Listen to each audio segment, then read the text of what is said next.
Make it move, make it move, make it move, make it move, make it move, make it move, make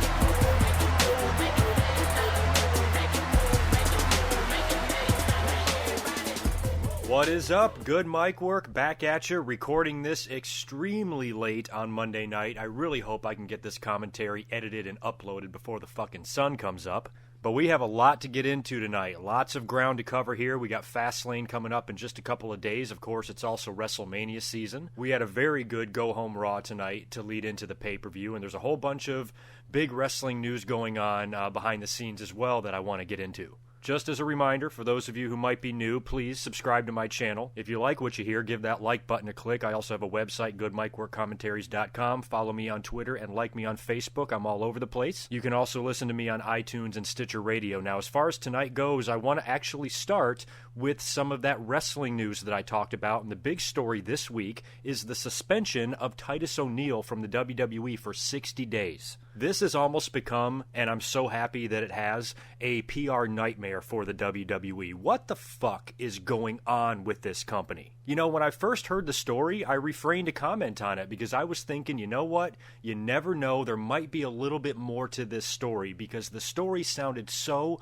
absurd. It sounded so ridiculous that the WWE would actually suspend somebody for that period of time, which originally was 90 days. They actually reduced it, apparently, to 60 days. To suspend someone for 90 days, longer than someone who would have gotten their second drug violation. They're getting suspended for that length of time for touching Vince McMahon on the arm. My brain couldn't even process that information. I said to myself, no way. There's no way the WWE would suspend someone for that. So I figured that as we waited a couple of days, maybe more information would come about. Maybe there's something else Titus O'Neil did. Maybe he's been fucking up a lot, and this was the last straw. Or maybe, you know, the 2-second clip that we saw of him grabbing Vince McMahon's arm, maybe there was more to it than that. But as a couple of days passed, that's not what we heard at all. As a matter of fact, the story was all but confirmed, and even Batista sent out a tweet saying he responded to a fan about the bullshit of the suspension, and he said he called Titus and told him to ask for his release. So that means that Batista spoke to Titus,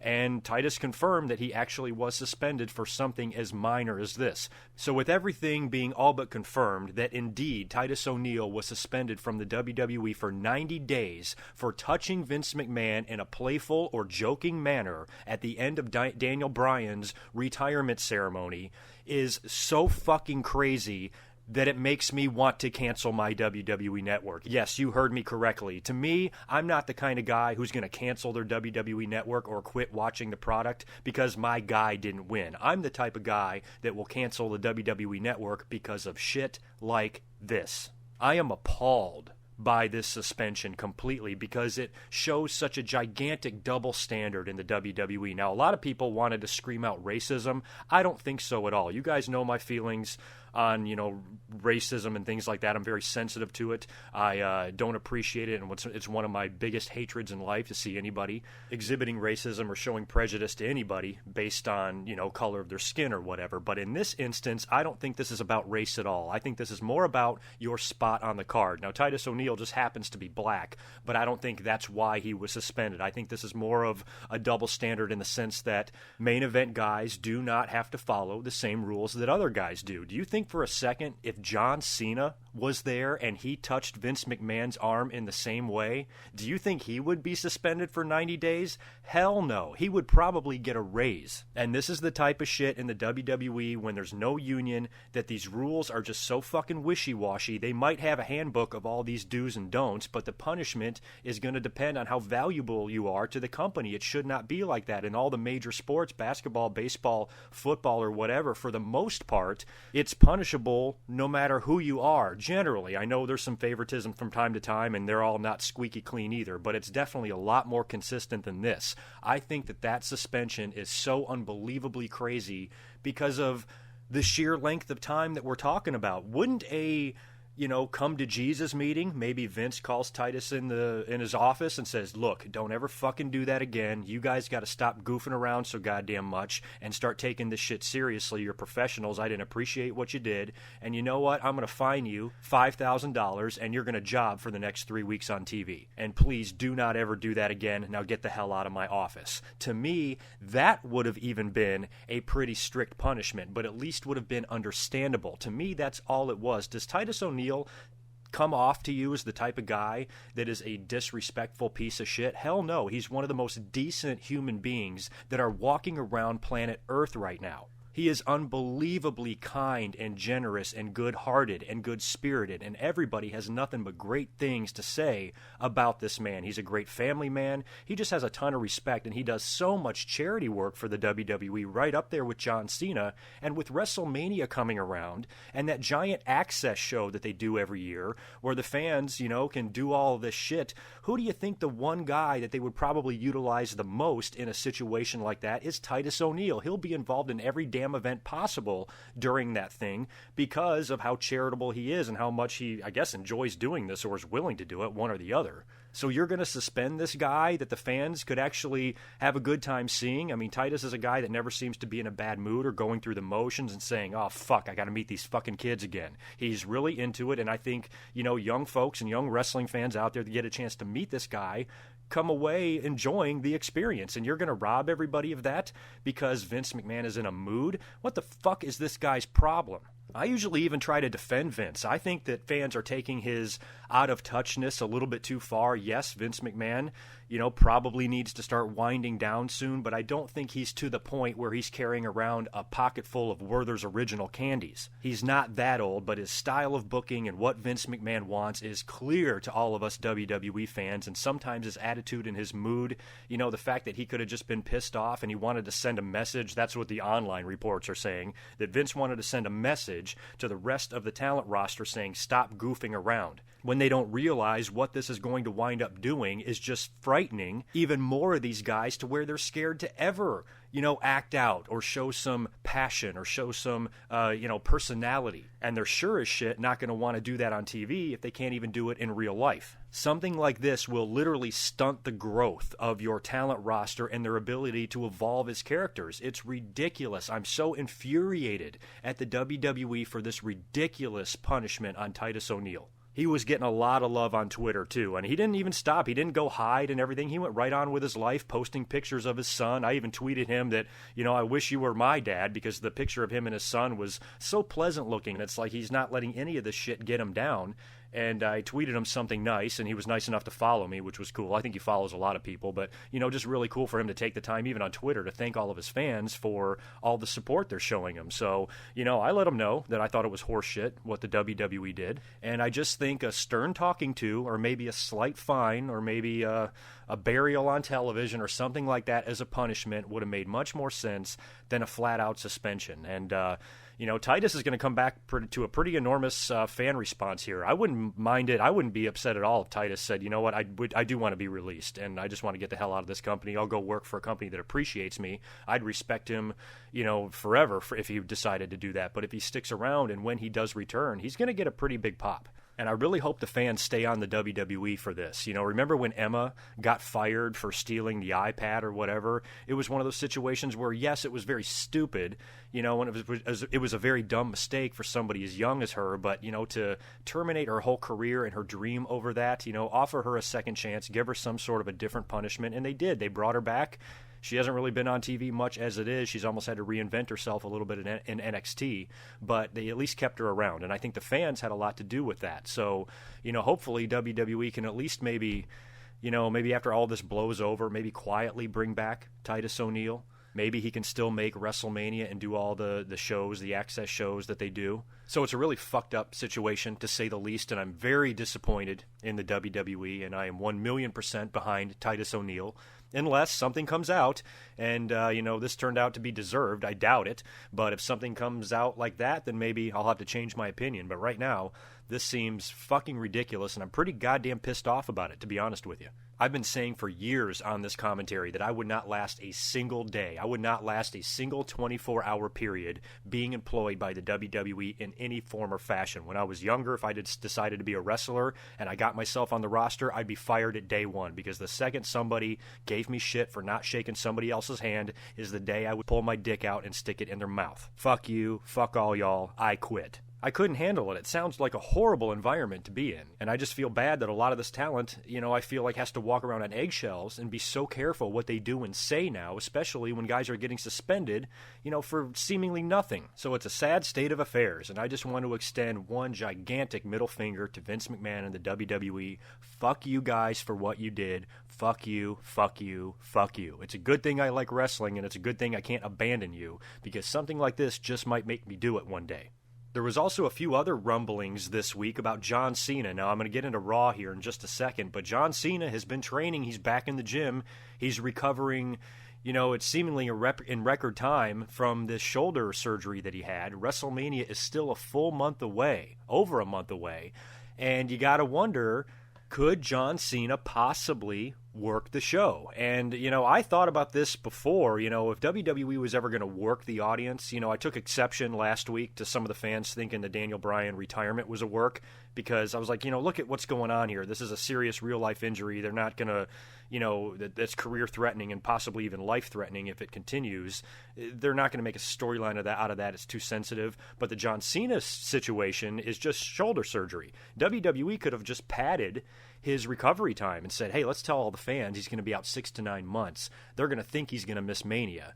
And he might be back in time for Mania, and that way it'll be kind of a surprise. And given that the fact that the WWE would probably like to have him face The Undertaker, it's not like he's going to be in there wrestling Neville. So wrestling a slower, maybe a little bit more methodical of a pace, maybe Cena could pull it off if he wasn't 100%. If the doctors say, yeah, you can get in the ring, just be careful how you bump, and your shoulder should be fine, and don't do this or don't do that, Cena and Taker could maybe go out there and do something. So, it's a thought. Maybe John Cena is not completely out of WrestleMania yet, and I hope he makes the show, because that would really help the card, I think, in the WWE.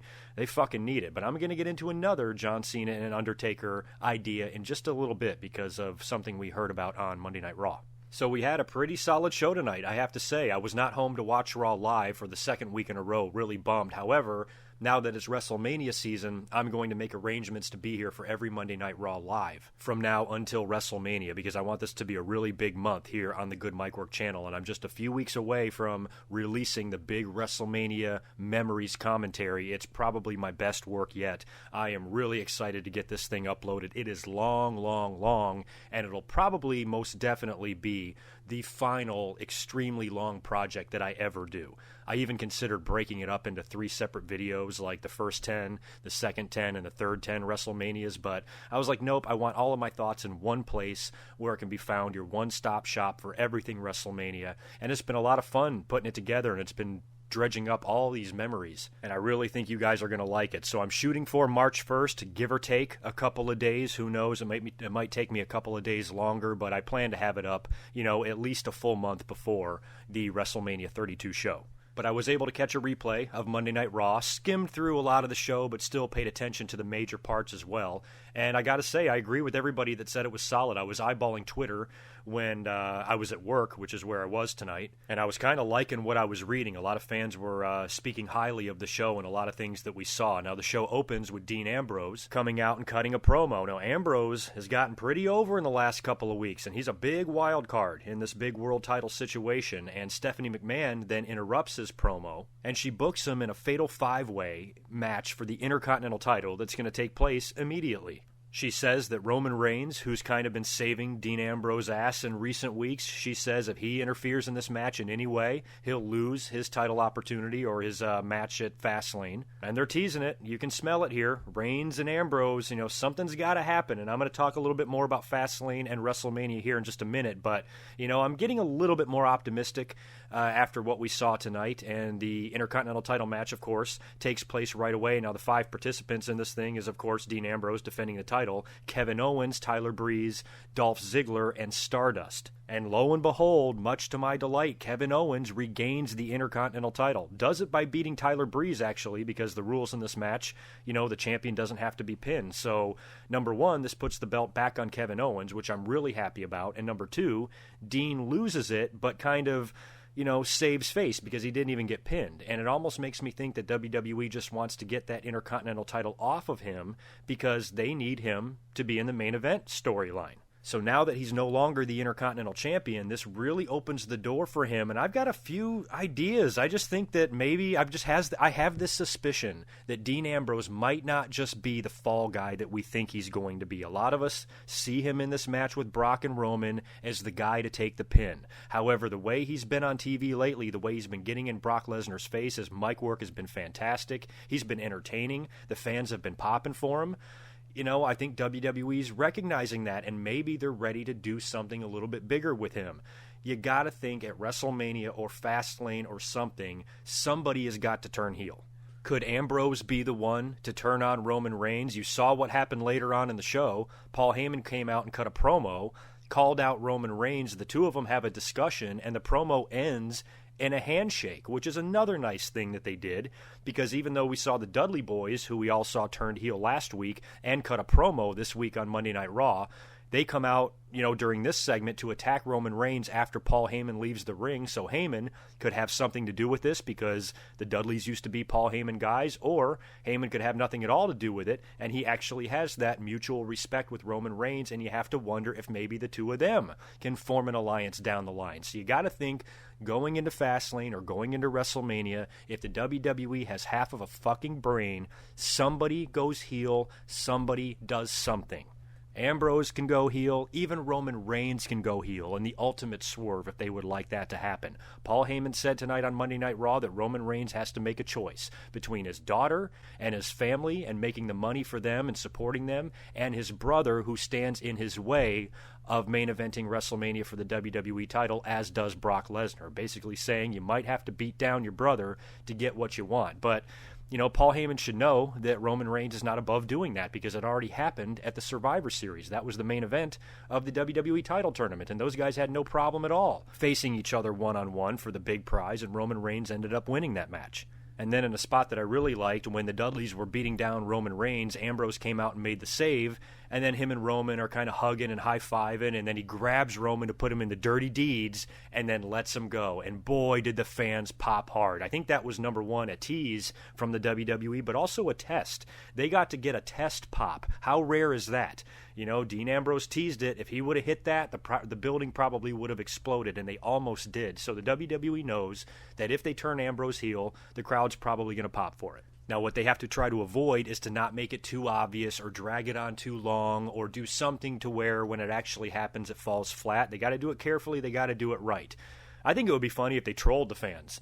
Just tease it every week that eventually these guys are going to explode like the mega powers. But next thing you know, it's October and they're still fucking together. Part of me thinks that would be funny. Part of me thinks it would drive me crazy. But it's made Fastlane pretty interesting, and I now think that Dean Ambrose, he is not a guaranteed loss in this match. And how odd is that Brock Lesnar is an underdog for once in his life? None of us are really expecting Brock to win. I would like him to because I think Brock should be in the world title picture, but if not, Roman Reigns is the predictable guy because of all of his heat with Triple H and how this thing has been heading right towards this epic confrontation at WrestleMania. But just what if Dean Ambrose comes out of this match as the winner? So you got to wonder when the big angle is going to break. Are they going to do something at Fastlane with a big heel turn, or are they going to wait until WrestleMania? Maybe Dean Ambrose does win at Fastlane, and then they do something in the upcoming weeks on Monday Night Raw to add people to the title match. Maybe it's a three-way between Ambrose and Reigns and Triple H, and then Ambrose goes heel in that match, or Reigns goes heel in that match. They do it at WrestleMania. Or they could do it on Monday Night Raw, maybe leading up to WrestleMania, maybe the night after Fastlane, maybe whatever happens in the main event, there's some repercussions the next night on Raw, and Dean Ambrose or whoever goes full heel. So I better figure out this match and who I think might win. We got a New Day promo as well. Now, this is kind of interesting. For some random reason, Edge and Christian are returning at Fastlane to do a cutting-edge peep show talk show, and their guests are going to be the New Day. Now, these guys had a run in, I think, was it Night of Champions or was it on Raw? Sometime in September, where they did a backstage bit with a trombone versus the kazoo, and they kind of referenced that. So now Edge and Christian are coming back, and they're going to interview the New Day, and this is going to take place at the Fastlane pay-per-view.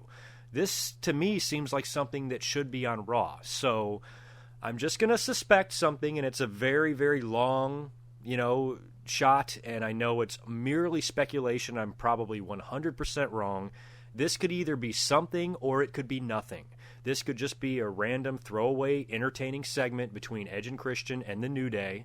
Or maybe, just maybe, this could be a match. Now just hear me out. I know Edge is retired. I know Christian is retired, but when it comes to Edge, he had to retire basically because of his neck, kind of the same reason that Stone Cold Steve Austin had to, because the doctor said if you keep going, you could wind up paralyzed. Now, Austin has been rumored to come back for a match for years. People have been talking about it. So why couldn't Edge? So what if Edge and Christian, what if WWE needed to add some star power to WrestleMania because of the depleted roster right now, and, having two legends like that who never really had the retirement match. Edge, I didn't, he went out very much like Daniel Bryan did, very emotional. Edge couldn't have gone out in a better way, but he never had that, kind of final match. So maybe the doctor said, you know what, you can work a match. Just be careful. It's probably not going to hurt you. Don't take a pile driver, obviously, but maybe if you work one match and one match only, you'll be fine. Christian, same thing. He kind of quietly retired, never really got that send-off. He had some concussions as well.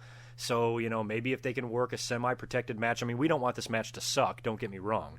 But maybe if they had some sort of a match at WrestleMania, the New Day versus Edge and Christian, I'm just saying, I know that sounds ridiculous, but why would they have this segment on Fastlane then? You would almost think that it would be setting up something else for it to be on the actual pay-per-view. Or it's actually just going to be on the pay-per-view, and it would just be like it would be on Raw. And that is a funny segment, and probably New Day will get humiliated, and Edge and Christian will do their 5-second pose and give the fans a thrill, and you'll forget all about it. So that's a definite possibility. It's Dallas. It's 100,000 people. Pull every rabbit out of every hat you can think of. And my instincts tell me that it's just a random segment with Edge and Christian making a random appearance in the WWE, and then there's another tiny part of me that says, I wonder. I just wonder. So we'll find out at Fastlane, I guess, after the promo that they cut on Edge and Christian, talking about the kazoo versus the trombone and all that, whatever they said. I was, skimming through Raw pretty quickly, but Big E wound up facing Mark Henry. Now, was it last week that Mark Henry, ditched him or whatever in that match? I think it was, so they kind of want to get revenge on him. Big E ended up beating him. We also had an interesting promo with Brie Bella as well. She came out there in the ring. Byron Saxton conducted the interview, and they talked about everything with Daniel Bryan last week, and the internet reports are now saying that Brie Bella is going to be leaving the WWE. And I kind of had a feeling she would. I mean, you got to think that's got to be awkward. I mean, Daniel Bryan is such a good, legitimate, world-renowned wrestler, and his wife is in the same line of work. And she's horrible. She's a bikini model turned wrestler. For her to still be in the business and him not, she's got to come home from being on the road, and then he's got to talk to her about it. It just might be a little hard for Daniel Bryan, who can no longer do this, to watch his wife doing it. I wish her and her husband nothing but the best, but first, she's got some unfinished business to take care of, and she's locked in this feud with Charlotte, and Charlotte interrupts her interview when she's talking about her husband and comes out in a very heelish way and cuts a heel-as-fuck promo on Brie and Nikki and Daniel Bryan. Finally, it boils over, and Brie gets pissed and attacks Charlotte, actually kicks her ass, throws her right out of the ring. And this match actually has a little bit of heat now going into Fastlane, and I'll get into my predictions on that in a minute.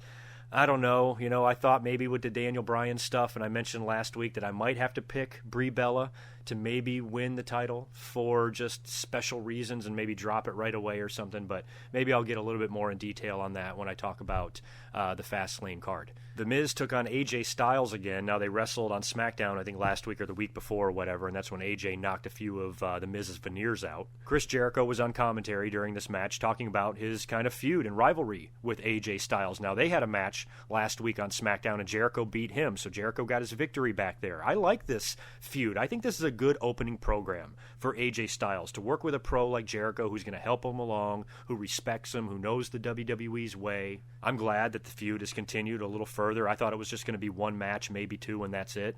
But this is now dragging into a pay-per-view. I don't think it'll make it all the way to WrestleMania. I'm hoping AJ has a different opponent at WrestleMania, but you got to think it could, maybe, possibly. But after AJ, who taps out The Miz with the calf crusher, which I like a lot better than the Styles Clash. I would love it if he would just keep that submission move as his permanent finisher. I'm not a big fan of the Styles Clash. It reminds me of the Pedigree, where you know what I mean? I just don't get it. You know, it doesn't look like it's that devastating and extremely dangerous. But anyway, as I was saying, Jericho gets in the ring after AJ wins, and AJ interrupts him, and he actually cuts the longest promo that he's cut so far in the WWE, and he challenges Chris Jericho to a match at Fastlane. And Jericho says, "I'll answer you on SmackDown." Clearly, the answer will be yes, and this match will be happening. They're teasing a Jericho heel turn. He already attacked AJ once when he wasn't looking or something like that with the code breaker or whatever. So maybe on SmackDown, Jericho finally goes heel on him and says, "Yes, I do accept your challenge," and then beats him down by attacking him from behind, or, you know, something dastardly. And that leads to their match at Fastlane. So I'm going to pencil this match in as happening, and I will predict it later on. Speaking of Chris Jericho, I thought about him during the Dudley Boys promo. I mentioned them earlier on. They had that run-in in the Roman Reigns and Paul Heyman segment, but earlier they cut a promo, like I said, and they were basically going heel on the fans, telling them the tables are gone, and I kind of liked their attitude. And then when you see them attacking Roman Reigns like that, you're like, wow, the Dudley Boys overnight went from being completely irrelevant as this nostalgic babyface tag team to being something of significance again, and a heel Dudley Boys team is a great thing, I think, because Bubba is wonderful on the mic as a heel, always has been.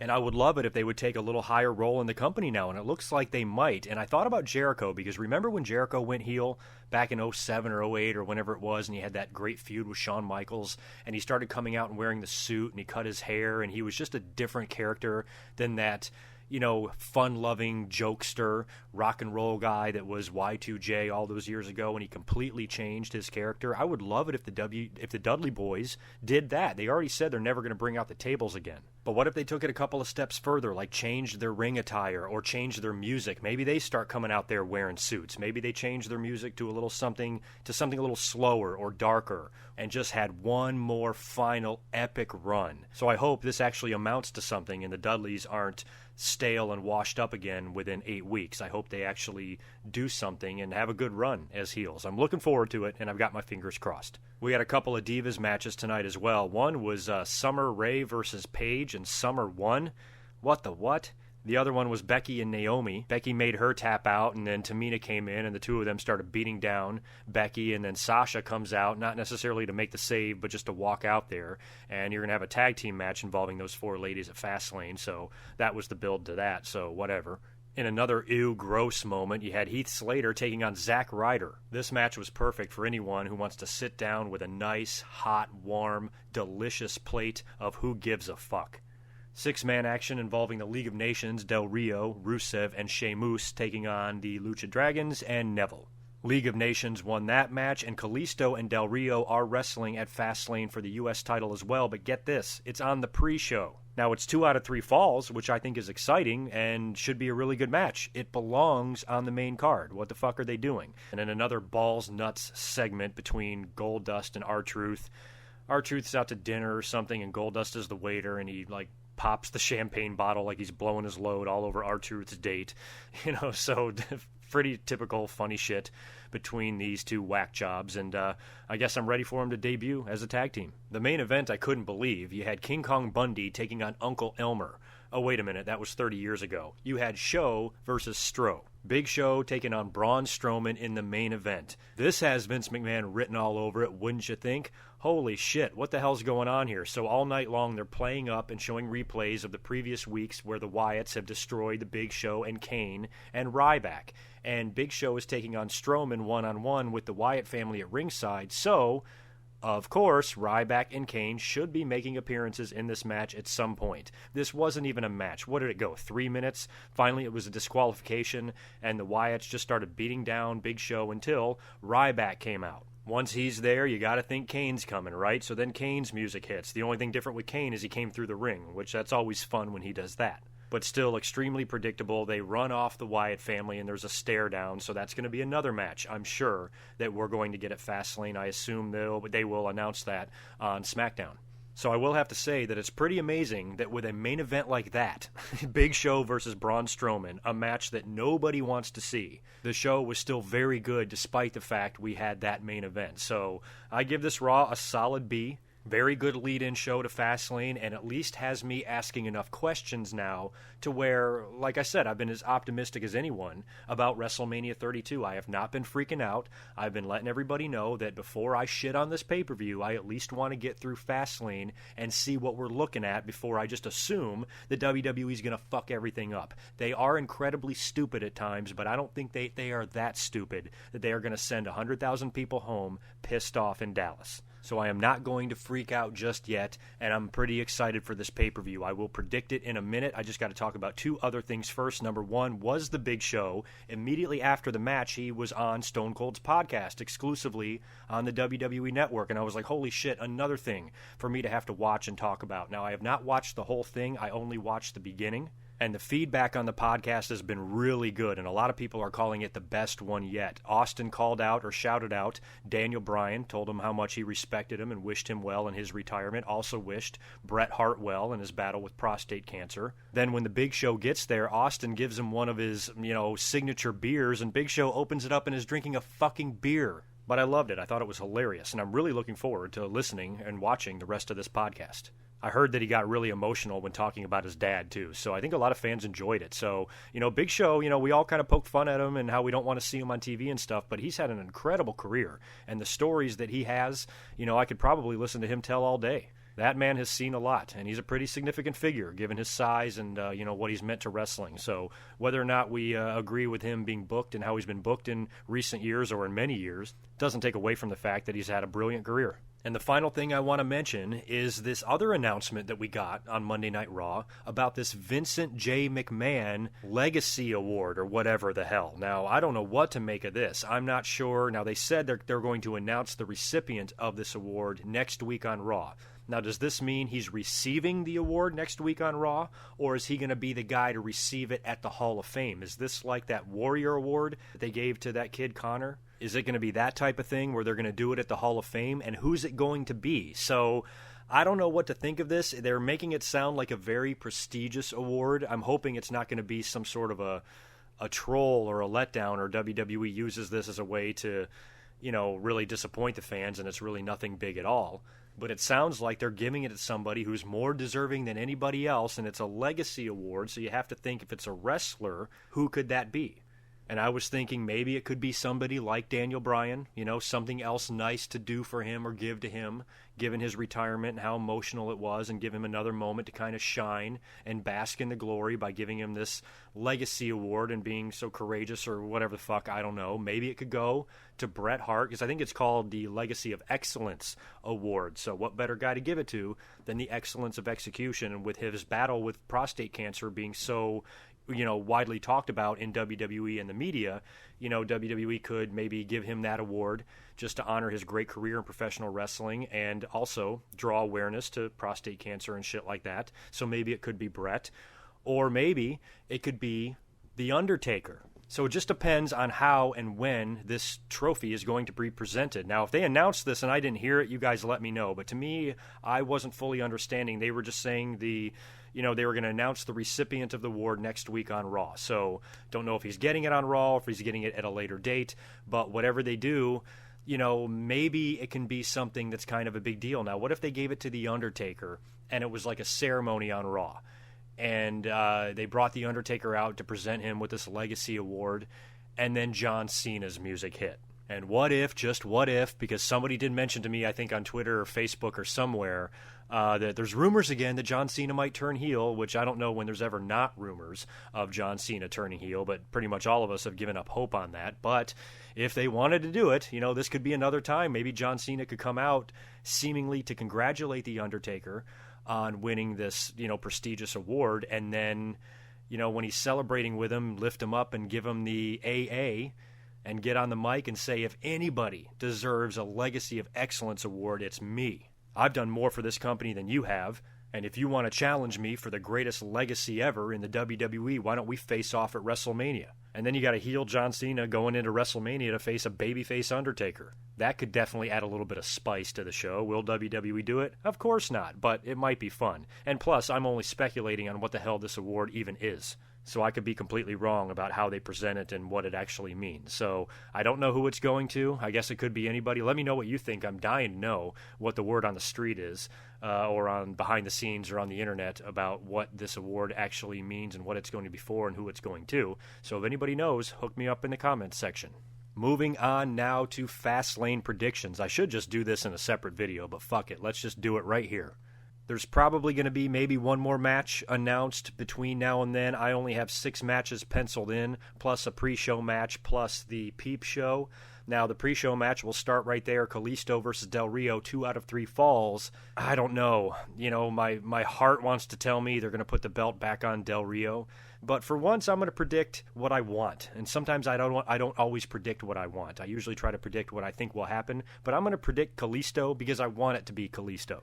Main card time now, Dolph Ziggler versus Kevin Owens. Easy. Kevin Owens has got to keep the Intercontinental title. I predict him to retain. Don't take it off of him 6 days after you give it back to him. Becky and Sasha taking on Team Bad. You know what? I'm going to pick Team Bad. Why not? Fuck it. They could use the win. Sasha and Becky aren't even a cohesive unit, so they should give Team Bad the rub. Jericho versus AJ Styles, you got to go with AJ. Hopefully, maybe this feud wraps up, but it could continue and lead into WrestleMania. Maybe there could even be a belt on the line if Kevin Owens gets in the mix, who knows? But for Fastlane purposes, I'm going to pick AJ Styles. Like I said, it looks like we'll probably get the Wyatts versus Big Show, Ryback, and Kane, so if that match does indeed happen, I pick the Wyatts. The Cutting Edge Peep Show, like I mentioned earlier with the New Day, like I said, it can either be something or it can be nothing. And maybe the Dudley Boys might make an appearance. Maybe they can come in and, do something and intimidate Edge and Christian or whatever. But, I seriously doubt that match I alluded to earlier involving Edge and Christian would even happen. But, it's happening on a pay-per-view, so who the hell knows. Brie versus Charlotte for the Divas title. Now, this one is interesting because of this storyline revolving around Daniel Bryan. Some people were speculating that maybe Brie Bella could win the Divas title. I mentioned that last week. It would be kind of like when Christian won the world title after Edge retired. And now with the rumors that she's going to be leaving WWE very soon, I'm wondering if maybe they can give her a quick run with it. Maybe she can win it and either lose it right away the next night on Raw. Now, if Brie is leaving, I don't know if she's going to stick around past WrestleMania or until WrestleMania, or if she's going to leave before. If she leaves before, maybe she wins at Fastlane and gets a little bit of revenge on Charlotte, but then maybe drops it on Raw in a loser leaves town match or something like that. Maybe Charlotte is so embarrassed and so pissed off that she lost to a wrestler the caliber of Brie that she says, I'll put my career on the line. If I lose, if I can't beat you, then I'll never wrestle again, and you have to do the same thing. And then she beats her, and Brie's out of the WWE. Or Brie could win the title and then hold it until WrestleMania and drop it at WrestleMania. I seriously doubt she would do any sort of a title forfeit after this title has finally been brought back up and means something again, being around the waist of good women's wrestlers. You're going to give it to somebody like Brie and then let her leave as champion? No fucking way. That ain't happening. So maybe she wins it and then she drops it and then she's out of the WWE. So who do I pick? I'm still going to pick Charlotte. I'm going to pick Charlotte to win. Brie might be the feel-good moment because of how much we all love Daniel Bryan, but I think Charlotte's going to win. On to the WWE title match now. Roman Reigns versus Dean Ambrose versus Brock Lesnar. God, what do we do here? This is tough. I don't know. I mean, you would think Roman Reigns, right? Roman Reigns. He's got to be the one to go to WrestleMania. WWE owes us a swerve. They're going to do something. It's almost inevitable. Now, what are they going to do, and when are they going to do it? If they do it at Fastlane, then I want to predict someone like Dean Ambrose to win the match. Nails Roman Reigns with a chair or something like that when the referee's not looking and is able to get the pinfall, because Brock, you got to think, might be tied up with the Wyatt family. They've gone through this angle of them destroying all of these giants on Monday Night Raw, trying to build up the Wyatt family, make them strong, right? And now they're probably going to be facing these guys in some sort of a match at Fastlane, and surely they will destroy them.